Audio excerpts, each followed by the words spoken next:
भगवान श्री कृष्णचंद्र जी महाराज अर्जुन जी से करुणा करके उपदेश कर रहे हैं। गेयः यह स नित्य सन्यासी, वही नित्य सन्यासी है। अपने लोगों ने सन्यास शब्द से समझ लिया है कि जो दंड ले लेता है, जो घर बार त्याग कर देता है, जो लाल कपड़ा पहन लेता है या जो पीले कपड़ा पहन लेता है, वही सन्यासी होता है।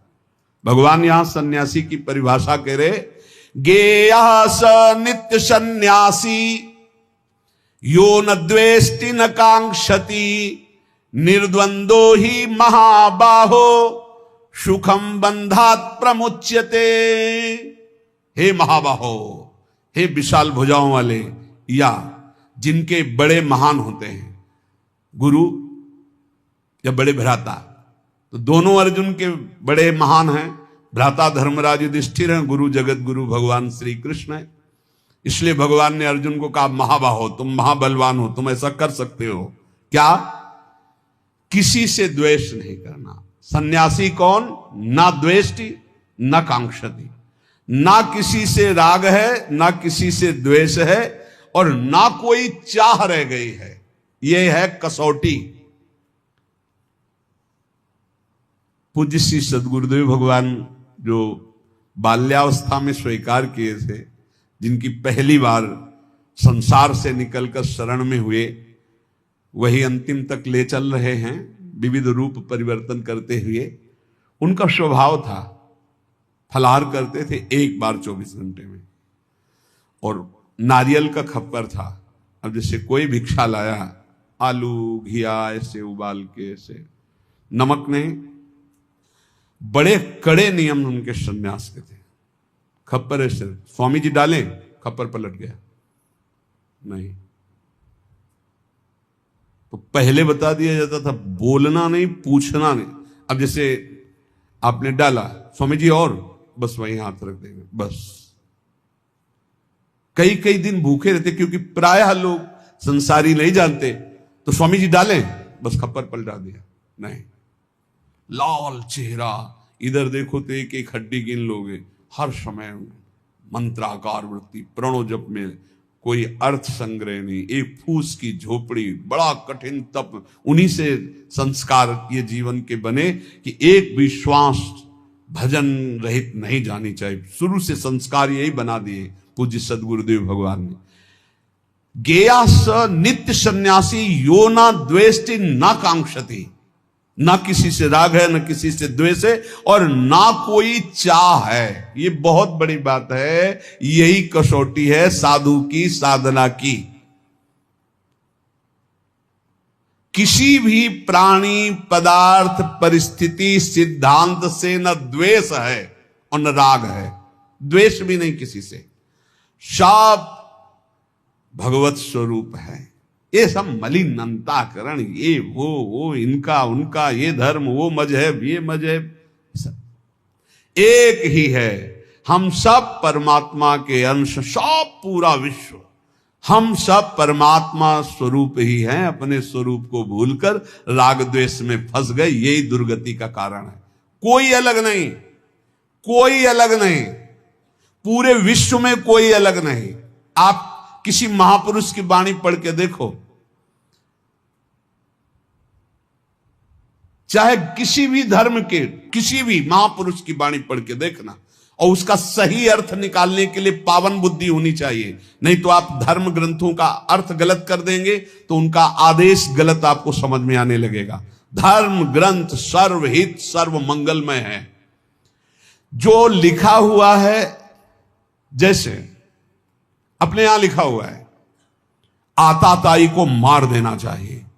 भगवान श्री कृष्णचंद्र जी अर्जुन को कह रहे हैं, जिस समय अश्वत्थामा ने 5 ब्रह्मास्त्र चलाए पांडवों के लिए और 1 ब्रह्मास्त्र गर्भस्थ शिशु के लिए, उसी समय का एक घोर आताताई गर्भस्थ शिशु को मारने के लिए ब्रह्मास्त्र का संधान, मार इसको, इस आताताई को बिल्कुल नहीं छोड़ना।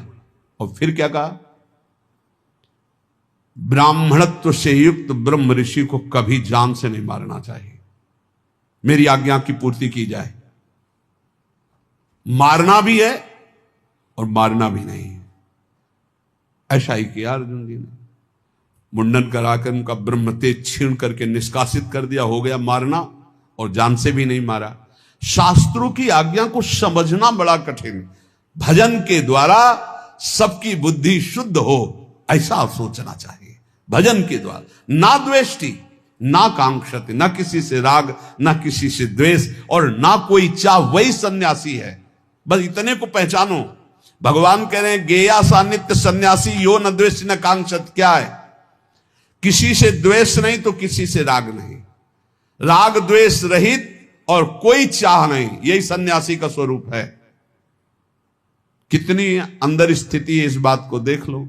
ये भजन बल से जागृत होगी, क्योंकि जितना भजन करोगे उतने ज्ञान होगा, और ज्ञान से दिखाई देता है कि शरीरों से राग होता है, शरीर की क्रियाओं से ही राग द्वेष की उत्पत्ति होती। अनुकूल क्रिया तो राग और प्रतिकूल क्रिया तो द्वेष, और जितनी चाह है वो सब शरीर को लेके होती, स्वरूप को लेके नहीं होती। अगर साधु होकर के कामना है कोई, किसी भी तरह की कोई कामना, वो अभी सन्यासी नहीं है। कोई भी कामना, कोई भी कामना नहीं। ये जगत उद्धार की भी कामना नहीं होनी चाहिए। भैया जगत उद्धार नहीं होना है, अपना उद्धार होना है, अपनी दृष्टि बदलनी है। सर्वम खलमिदम ब्रह्म, किसका उद्धार करना है? अपनी दृष्टि का उद्धार करना है। जो किसी भी प्राणी पदार्थ परिस्थिति की कामना करता है, कांक्षति, वो सन्यासी नहीं। किसी भी प्राणी पदार्थ वस्तु सिद्धांत किसी भी मजहब से द्वेष करता है, वो सन्यासी नहीं। किसी से भी द्वेष नहीं, किसी से भी चाह नहीं। निर्द्वंदो ही महाबाहो सुखम बंधात प्रमुच्यते। श्री भगवान कह रहे हैं, साधना जब कोई साधक आरंभ करता है तो उसमें द्वंद्व रहता है। भोगों में सुख है कि भगवान में सुख है, ये प्रश्न बना रहता है साधक के अंदर। गुरुजनों की शरण में रहे तो बच जाएगा, नहीं तो बहुत ही खोखला हो जाता है। साधना के आरंभ में साधक के अंतःकरण में द्वंद्व रहता है, बहुत ध्यान से सुनना। आवश्यकता तो है हमें भगवत प्राप्ति की, लेकिन रुचि है हमारी भोगों में। इस रुचि के ऊपर शासन चाहिए, शासन। अगर शासन नहीं कर सकते आप, तो अपने आप को गुरुदेव के चरणों में समर्पित करके उनकी शास्त्र की आज्ञा के अनुसार शासन में बंध के रहे। और बिना इसके बंधे सामर्थ्य नहीं आती कि अपने आप को शासन में ले ले। नहीं तो आवश्यकता भगवान की, रुचि भोगों की है, सबकी आवश्यकता भगवान की है और रुचि भोगों की है। बस यही समस्या का समाधान नहीं हो पा रहा। साधना के आरंभ में साधक के हृदय में रहता है कि सत्संग करना, शास्त्र स्वाध्याय करना, विचार करना, नाम जप करना, ये परमात्मा प्राप्ति के लिए है। लेकिन वर्तमान में सुख भोगने के लिए जो मन इंद्रियां लालायित हो रही हैं, तो भोग ही से सुख मिलेगा ना, ये द्वंद्व बना रहता है। बहुत सुंदर बात है, और ये सबके अंदर बना रहता है। इसलिए साधक खूब भजन करना चाहता है, पर भोग और संग्रह को छोड़ना नहीं चाहता। भोग और संग्रह को छोड़ना नहीं चाहता। भजन से परमात्मा प्राप्ति, लेकिन जीने के लिए, सुखमय जीवन व्यतीत करने के लिए अच्छा खाना, भोगना, ये सब तो होना चाहिए। प्रायः हमें लगता है 100 में 95 और 5 ऐसे निकलेंगे जिनकी ये समझ में बात आ गई है कि भोग और संग्रह करने वाला कभी परमात्मा प्राप्ति कर ही नहीं सकता। और वो भगवान के वचन है, भोगैश्वर्य प्रसक्ता नाम तयापहृत चेतसाम व्यवसायत्मिका बुद्धि समाधो न विधीयते। भोग और ऐश्वर्य में जिसकी चित्तवृत्ति अपहृत कर ली गई है, उसकी बुद्धि कभी निश्चय नहीं कर सकती परमात्मा प्राप्ति का। तो 100 चलने वालों में 95 इस बात में फिसल जाते हैं कि भजन, साधन, पाठ, पूजा, दिनचर्या तो करेंगे, लेकिन मनोरंजन भी होना चाहिए। इंद्रियों को खान पान, भोग विलासिता, इससे रोज दिन आराम से कट रहा है। और वो ये नहीं जान रहे कि अंधा बटे पड़ा चबाए, ये जो हम कर रहे हैं, हमारी सारी साधना मिट्टी में मिल रही। अब वो संग 2 प्रकार का करता है। एक करता है भागवतिक संग, जैसे सत्संग हो रहा है, और एक करता है भोगों वाला संग, क्योंकि उससे उसके मना इंद्रिय की पूर्ति होती रहेगी और इससे सोचता है कि भगवान तो मिल ही जाएंगे, पर वो बड़े कृपालु हैं, प्राप्ति तो हो ही जाएगी। अब उसके भावों में परिवर्तन, जब वो भोग भोगता है, चूंकि भगवान के मार्ग का साधक है, तो उसके अंदर जलन पैदा होती, गलत तो हूं, ये ठीक नहीं। पक्का आप देख लीजिए, अगर थोड़ी भी भक्ति कर रहे हो तो आप जब गलत भोग भोगोगे तो आपके हृदय में एक पश्चाताप होगा, एक घृणा होगा, एक जलन होगा, एक ऐसा लगेगा हे भगवान कब मैं सुधरूंगा। ऐसा होने पर भोग भोगते समय भी वो अशांत रहता है, क्योंकि सत्संग करता है, साधन करता है, तो भोगों में उसे शांति कैसे मिल सकती है? उसके अंदर जलन होती, मैं गलत हूं। करते समय भी भोगों को भोगते समय भी उसके अंदर रहता मैं बहुत नीच हूं, मैं गलत हूं, ऐसा कैसे दूर हो हे भगवान, कैसे दूर। उस समय भी वो सुखानुभूति नहीं कर सकता। अब साधक के अंतःकरण में ये द्वंद्व बना रहता है कि भोग सही है या परमात्मा भजन सही है। इस द्वंद्व पर टिका हुआ 50 वर्ष निकल जाते हैं साधना करते, 50 वर्ष निकल जाते हैं, और गुरु कृपा पात्र पहले ही सीढ़ी से काट के फेंक दिया उन्होंने। नहीं, भोग संग्रह ये सब नरक आदि की प्राप्ति के कारण निर्विकार भाव से भगवान के बहुत जल्दी लाभ प्राप्त। इसीलिए कहा है कि गुरु सेवा तज करहि जबान, यह है अधर्म यह है सबहानि, कान न रसिकन मेरा है। उसके हृदय में जो गुरु कृपा पात्र होता है, उसके हृदय में रहता है सांसारिक और भोग संग्रह, तो सब भोग रहे हैं, अगर इससे तसल्ली होती तो सबको शांति मिल जाती। नहीं, मैं ऐसा गलत मार्ग अपनाऊंगा नहीं। वो परमात्मा तत्व की तरफ एक निश्चय करके निर्द्वंद होके चल देता है। नहीं तो भाई आपको सच्ची कहते हैं, चलने वालों में 95% बैलेंस बना के चलते हैं, इतना तो चलेगा। और ये बात भगवान की भूल जाते हैं कि भोगेश्वर प्रसक्ता नाम तयापहृत चेतसाम व्यवसायत्मिका बुद्धि समाधो न विधीते। वास्तव में संसार का बहुत जन्मों से महत्वंताकरण में बैठा है, इसलिए वो भोग बहुत प्रिय लगते हैं। आज सामने भोग उपस्थित हुआ, भोग लेते, भगवान तो क्षमा ही कर देंगे। और भगवान कहा है हम स्वाम स्वरूपापे भ्यो मोक्षयिष्यामि मा शुचा, अब ही एक बार गलती मान लेंगे भगवान से। पर ऐसे को क्षमा नहीं मिलता, ध्यान रखना।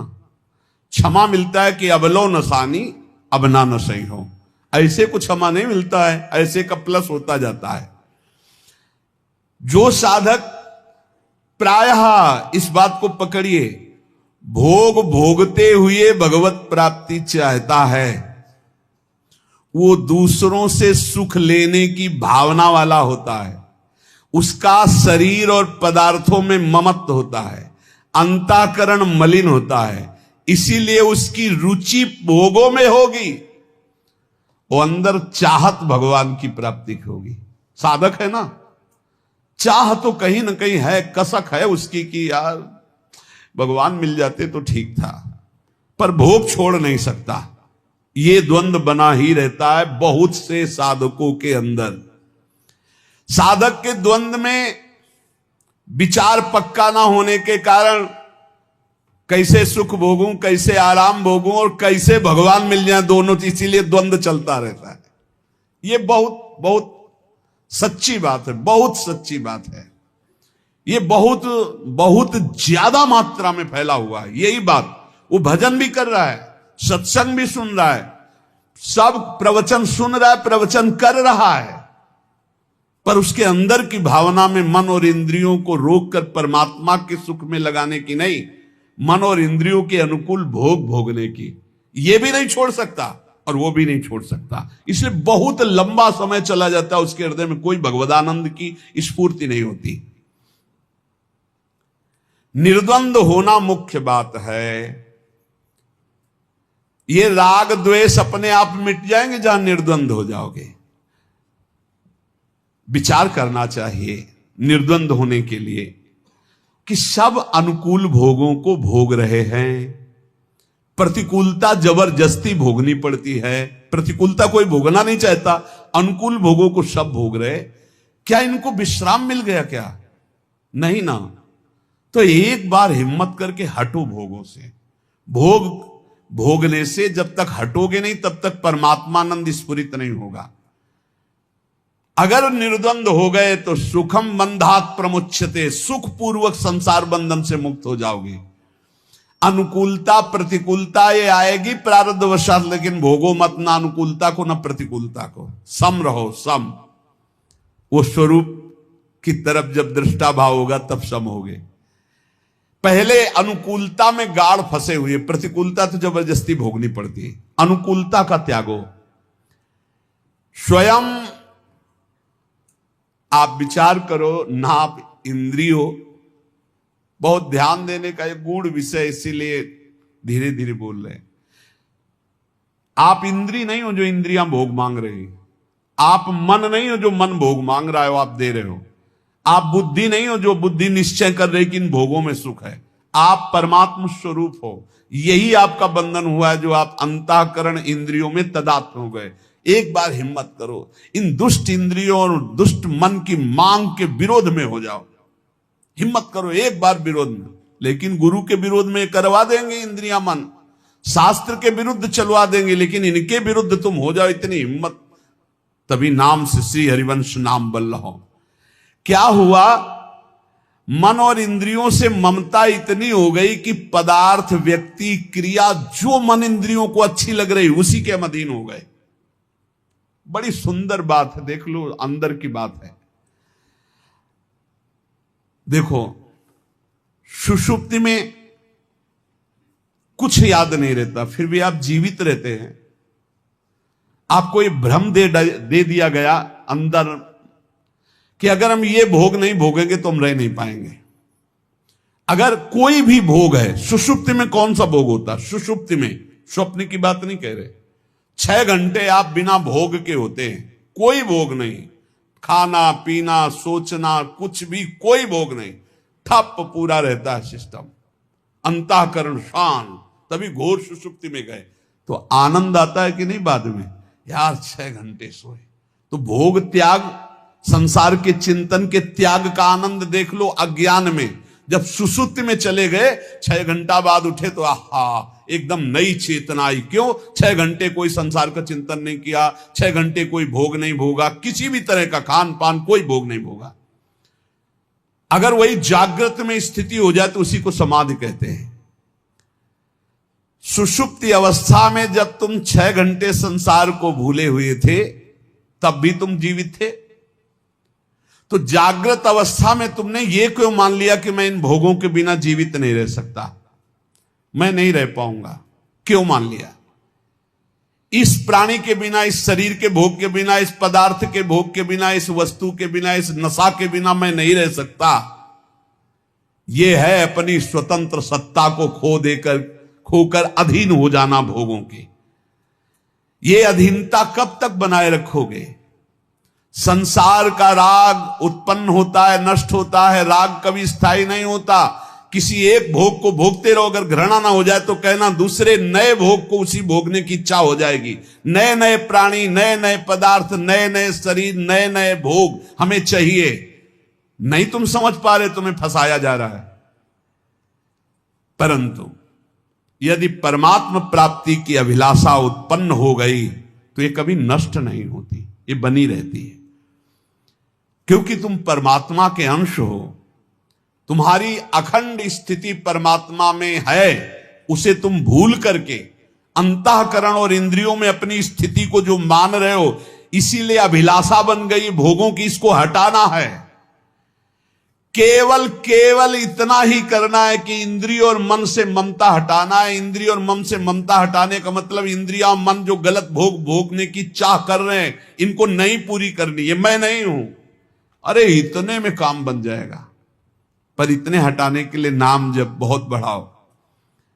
जितना तुम्हारा राग कम होता जाएगा उतने ही आपको अंदर ज्ञान का प्रकाश मिलता जाएगा। मैं जीत सकता हूं आपके अंदर आने लगेगा।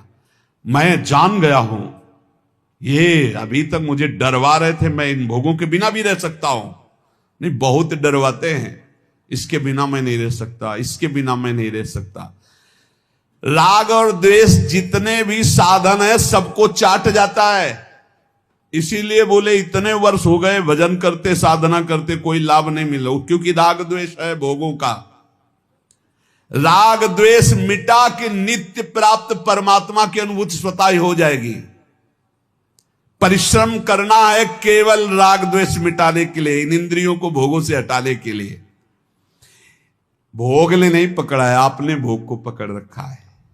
बाहर जितना सुख भोगने की इच्छा करोगे उतना ही दुख मिलेगा, भीतर आकर के इनसे निरपेक्ष हो जाओगे उतने ही सुखी हो जाओगे।